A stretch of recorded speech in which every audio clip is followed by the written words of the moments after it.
Good morning, friends. Today we are going to start the NCERT first poem My Mother at 66, written by Kamla Das. She was born in 1934 in Malabar, Kerala.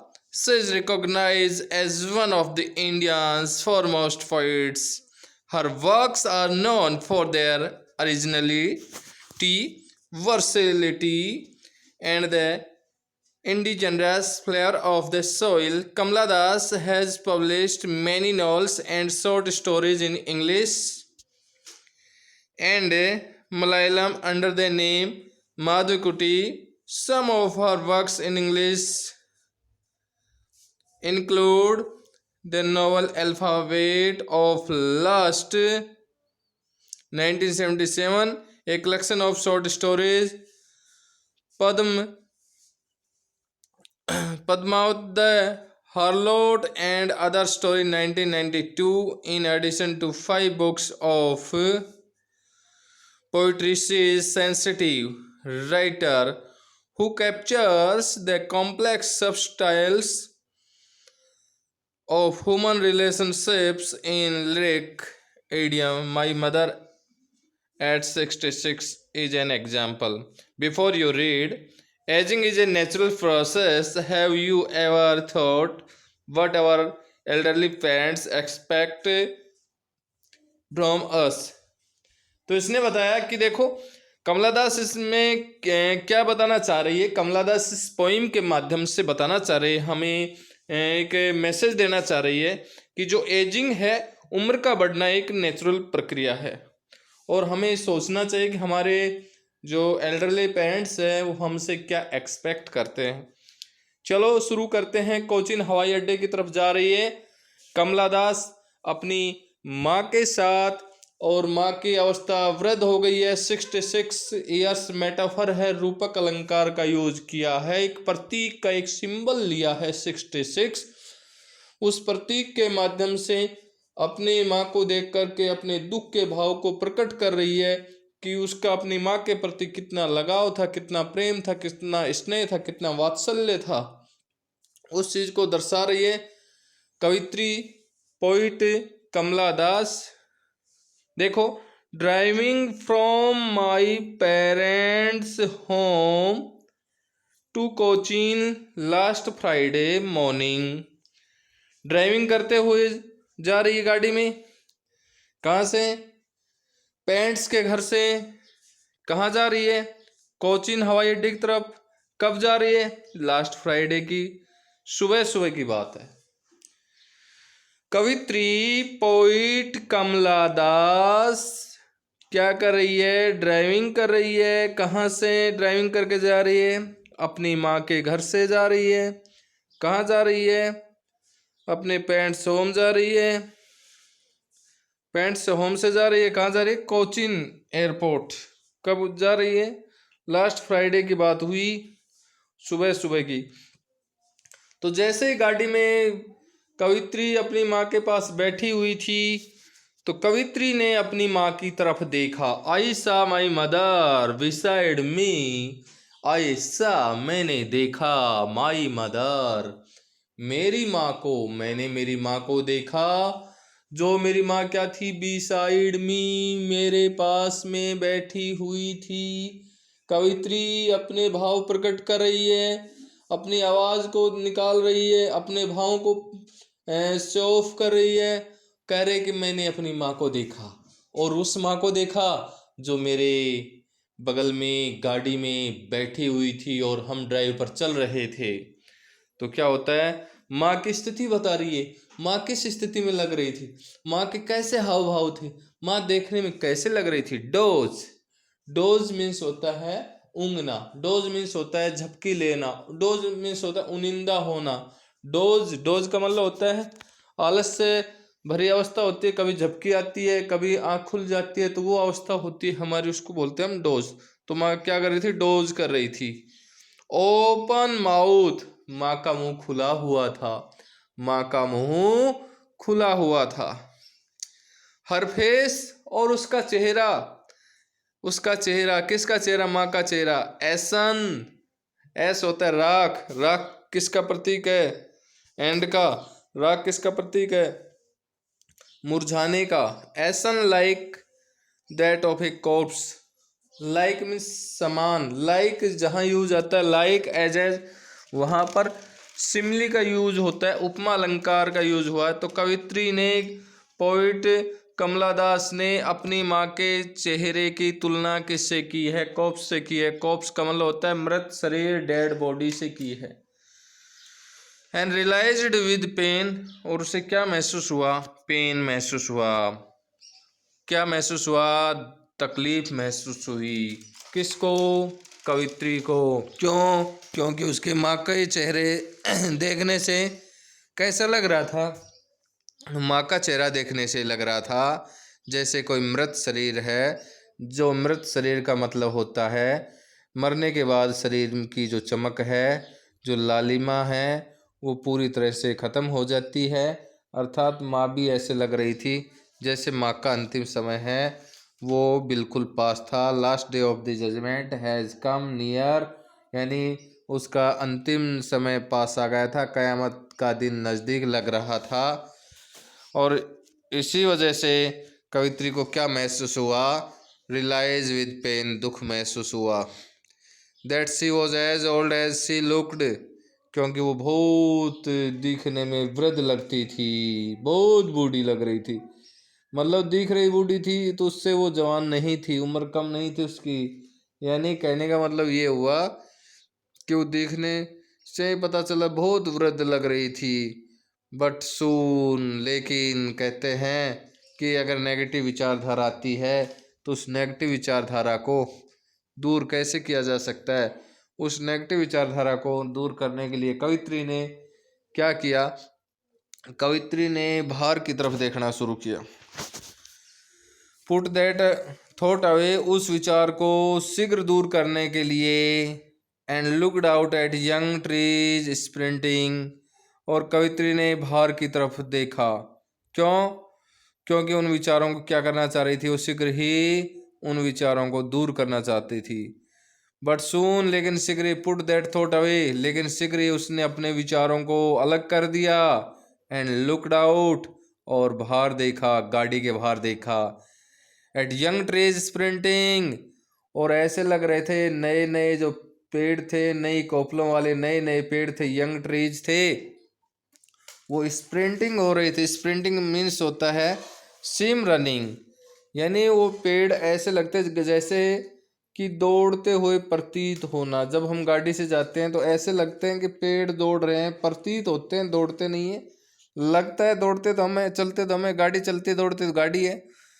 तो बाहर देखा तो क्या नज़ारा देखा कवित्री ने कि जो यंग पेड़ थे वो ऐसे लग रहे थे मानो कि दौड़ रहे हो। The merry children, merry MERRY है, और एक आता है MARRY। MAI तो शादी करना, और MEI तो मतलब हैप्पीनेस। द मैरी चिल्ड्रन, खुश या प्रसन्नचित बच्चे, स्पेलिंग आउट, बाहर आ रहे थे। किससे?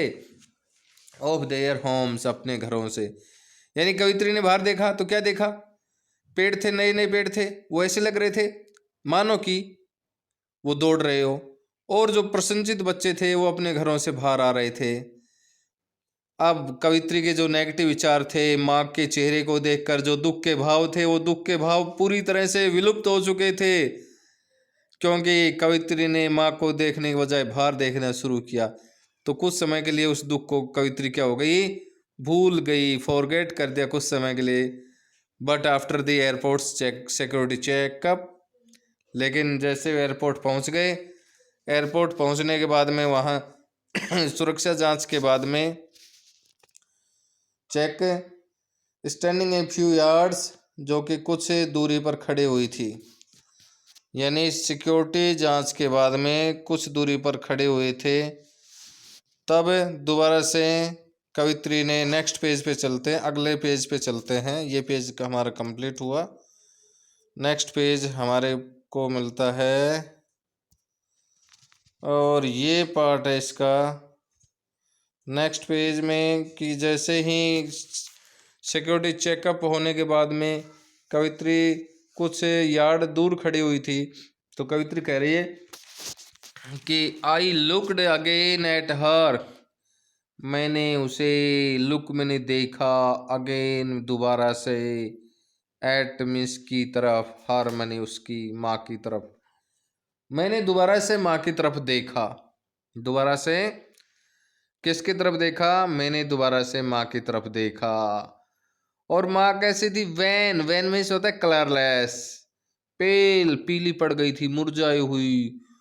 मैंने दोबारा से माँ की तरफ देखा, कुछ दूर खड़े होते हुए मैंने सिक्योरिटी जांच के बाद में सॉरी, दोबारा से मैंने माँ की तरफ देखा। और देखा तो क्या देखा? एज की माँ का जो चेहरा था पूरी तरह से वैन लग रहा था, रंगहीन हो गया था, फीका पड़ गया था, पीला पड़ गया था, कांति चली गई थी, चमक चली गई थी, चेहरा पूरी तरह मुरझा गया था।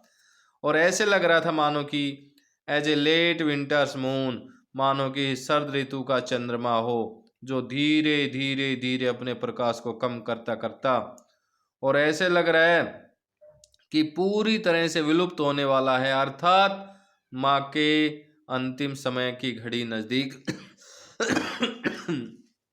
अर्थात माँ के अंतिम समय की घड़ी बिल्कुल पास आ चुकी थी। And felt that old familiar एक, और महसूस किया वही पुराना जाना पहचाना दर्द।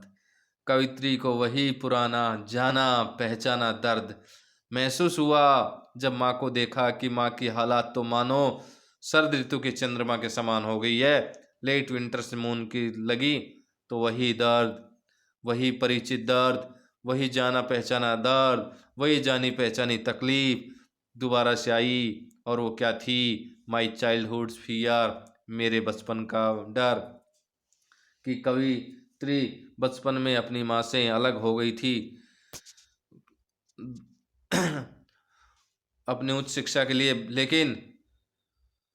लेकिन अब तो कवित्री को लग रहा था कि वो दूर होना तो मिलन हो गया था, लेकिन अब दूर होना तो हमेशा हमेशा का जुदाई हो जाएगी, और इस जुदाई को हम सहन नहीं कर पाएंगे।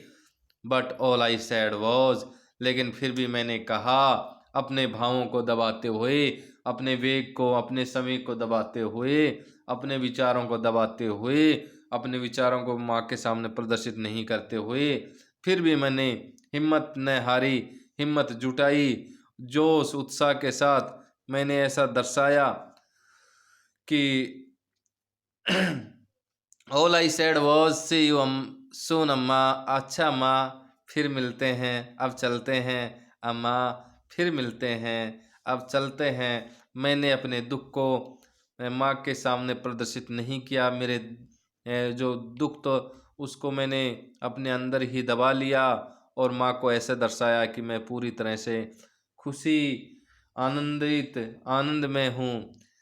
All I did was smile and smile and smile, और मैंने माँ की तरफ देखा, और माँ की तरफ देखकर मुस्कुराती रही, मुस्कुराती रही, कहीं माँ को ये न लगे कि मेरा अंतिम समय, यानी माँ का अंतिम समय पास है, माँ किसी प्रकार के दुख के भाव प्रकट नहीं कर सके।